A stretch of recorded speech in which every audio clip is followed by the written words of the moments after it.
Fala pessoal, bora aqui para mais um conteúdo, mais uma notícia trazendo informações para vocês diretamente de Brasília, pessoal. Nova bomba que acabou de surgir aí.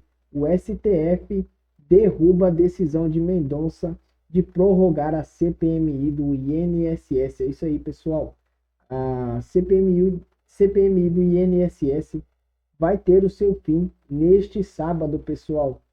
Os ministros votaram, né, nessa quinta-feira em relação a essa decisão e foram 8 votos a 2.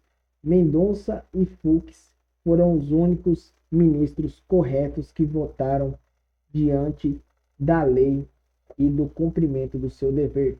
Pessoal, antes de começar esse conteúdo aqui, peço que você se inscreva no canal, deixe o seu like e ative as notificações, assim você não perde nenhum conteúdo que eu posto aqui. E também não vou só postar conteúdos relacionados à política no nosso país, mas no geral, vou colocar conteúdos de vários temas aqui para vocês. Então, sem mais enrolação, bora para o conteúdo. Decisão do plenário do STF, isolando André Mendonça, determinando então o encerramento, ponto final, dos trabalhos da CPMI do INSS. Que lhe pareceu, hein, Schiller? Boa noite. Tudo bem, Vitor. Vamos lá, né? Uma decisão, primeiro acho que a gente tem que analisar aqui o conteúdo da decisão, né? E na minha visão o conteúdo não é bom, né? Porque a Constituição, ela delega à minoria no Congresso Nacional o direito de convocar, de instaurar, de criar CPIs. Né? Isso é um direito da minoria. Isso tem jurisprudência, inclusive, no Supremo Tribunal Federal. Em 2022, lá quando foi instaurada a CPI 21-22, a CPI da Covid, da pandemia, foi direito da minoria. O STF, na época, entrou no jogo, o ministro Barroso determinou que fosse instaurada a CPI da pandemia, que era exatamente, era o governo Bolsonaro, a CPI não agradava o governo, obviamente, era comandada pela oposição, fez muito mal para o governo e tal, e o Supremo entrou, tem que fazer a CPI. Agora é o contrário, a CPI está o PT no governo, o Lula no governo, a CPI não agrada o governo, obviamente, porque tem envolvimento do filho do presidente, o escândalo do INSS foi basicamente no atual governo, então o governo tem interesse em encerrar a CPI. Não, o Supremo faz o quê? Manda encerrar a CPI. Na prática é isso, né? E aí tem uma questão, uma minúcia, uma questão, um detalhe assim, de interpretação, que na minha opinião assim, é bastante claro. A Constituição, ela determina que é um direito da minoria e os poderes da CPI são poderes de investigação e outros poderes que estiverem delimitados nos regimentos das casas, da Câmara e do Senado. Isso está na Constituição com absoluta clareza. Aí quando a gente vai no regimento do Senado, está claramente considerado, até eu trouxe aqui para a gente ler o que está escrito no artigo 152 do regimento do Senado. Está dito o seguinte, Vitor: o prazo da comissão parlamentar de inquérito poderá ser prorrogado automaticamente a requerimento de 1/3 dos membros do Senado, comunicado por escrito à mesa. Ponto. Comunicado. Então vamos lá. Não há, na minha visão, nenhuma dúvida. Primeiro, a renovação, a prorrogação é automática, está escrito lá, automaticamente comunicada à mesa. Não está dizendo assim, solicitada à mesa, para que a mesa tome uma posição, para o senador Alcolumbre teria que aceitar ou não a prorrogação. Isso é um direito da minoria, está estabelecido no regimento do Senado e a Constituição delega ao regimento do Senado, outros poderes exatamente de fazerem essa arbitragem. Significa basicamente, se o colegiado da CPI considera que o trabalho não foi concluído, ele precisa ser prorrogado para ser concluído.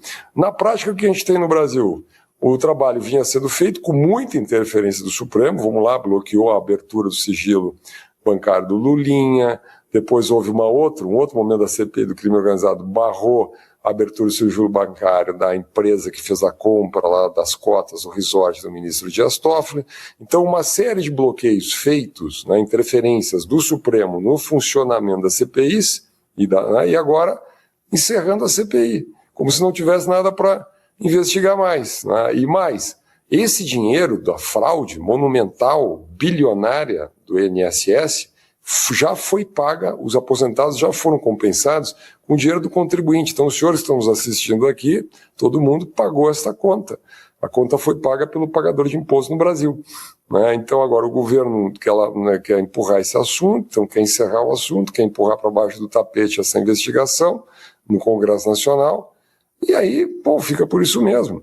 Então se cria toda uma tese jurídica, a tese jurídica que foi vencedora hoje lá no Supremo, é uma tese muito estranha, diz assim, o Congresso, a minoria tem direito de criar, mas não tem direito de prorrogar. Quando está escrito no regimento que a prorrogação é da minoria, o direito da minoria, prorrogação automática e por comunicação à mesa, que é exatamente isso que o senador Carlos Viana fez como presidente da CPI. Então é muito estranho isso, né? O nome que eu dei para isso, Vitor, é República dos Dois Pesos e das Duas Medidas. O que valia lá 4 anos atrás, no governo anterior, não vale agora para o atual governo.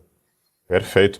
E no final da reportagem, Schiller, o Kayan informava para a gente que, como reação a esse enterro da CPMI e do INSS, a oposição trabalha agora para criar, então, a CPI do Master, e aí acionou o Supremo de novo para que o Supremo, da mesma forma, obrigue que seja instalada a CPI do Master, e aí usa um precedente, inclusive, que já foi usado contra o próprio campo da direita, o campo bolsonarista, que foi a CPI da pandemia. Na época, a ala da esquerda no Congresso acionou o Supremo, alegando que é um direito da minoria, e o ministro Luiz Roberto Barroso, hoje aposentado, criou a CPI da Covid e determinou que o presidente do Senado, que era o Rodrigo Pacheco, instalasse. Agora, a oposição faz o mesmo, pedindo que o Supremo mande ser instalada a CPI do Master. A partir dessa decisão do INSS, dá para ter alguma pista, Schiller, de como o Supremo vai resolver nesse caso? Foi sorteado o ministro Nunes Marques, relator. Será que teremos a CPI do Master? Bom, agora chegou no checkmate, né, Vitor? Porque, olha, para quem assistiu a reunião hoje, eu tive, obviamente, assisti ela toda, cobrindo aqui pela Band, o que ficou claramente considerado pela maioria que votou pelo encerramento da CPI, por essa tese de que não cabia à minoria a renovação, enfim, a prorrogação, apenas a criação. Então foi consagrado a tese de que a criação, a instauração da CPI cabe à minoria. Cabe à minoria. Como tem apoio da minoria lá no Congresso Nacional para a criação da CPMI, né, do Banco Master, e a relatoria ficou com o ministro Nunes Marques, não vejo como o Supremo vai agora usar, assim, agora é super 2 pesos e 2 medidas, se isso for decidido. Inclusive no voto do ministro Nunes Marques, ele disse, olha, como o regimento, a Constituição não é perfeitamente clara sobre esse assunto, basicamente ele se referiu mais à Constituição, porque ela fala a palavra criação e não usa prorrogação, não usa esse verbo, prorrogar, usa criar, né? Então ele disse que esse vácuo daria autonomia para o legislativo. A autonomia legislativa, segundo a interpretação dele, não é para a minoria, é para a maioria, logo para o presidente, para a mesa da respectiva casa, seria o senador Davi Alcolumbre, né?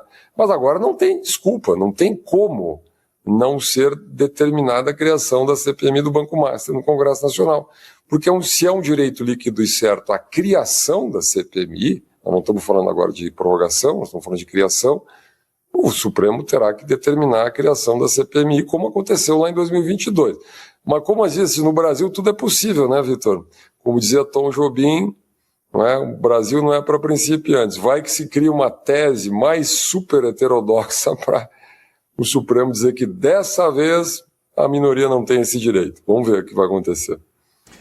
É isso. E, Schiller, queria te ouvir sobre um outro movimento também, que é a possível inclusão aí do senador Sérgio Moro no inquérito das milícias digitais. Isso vai ser analisado agora pelo STF, pediu parecer para a Procuradoria-Geral da República. Queria que você explicasse para a gente o que é esse caso e o que pode acontecer agora.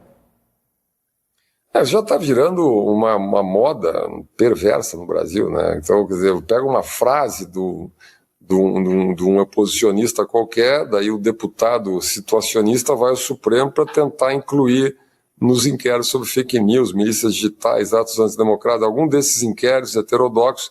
Aliás, hoje na discussão lá do Supremo, uma coisa que pareceu muito interessante é a crítica do ministro Flávio Dino, crítica do ministro Gilmar, etc. Há inquéritos que não terminam, que não têm objeto claramente definido, que não individualizam as condutas das pessoas, que fazem as coisas em investigações, ou denúncias, ou pedidos de abertura de sigilo no balaio, não é? Exatamente o que o Supremo faz com os inquéritos de fake news desde 2019. Inquéritos que não terminam, que não têm objetos claros, que não individualizam, todas aquelas pessoas do 8 de janeiro fizeram o tal do crime de multidão, então as condutas não foram individualizadas.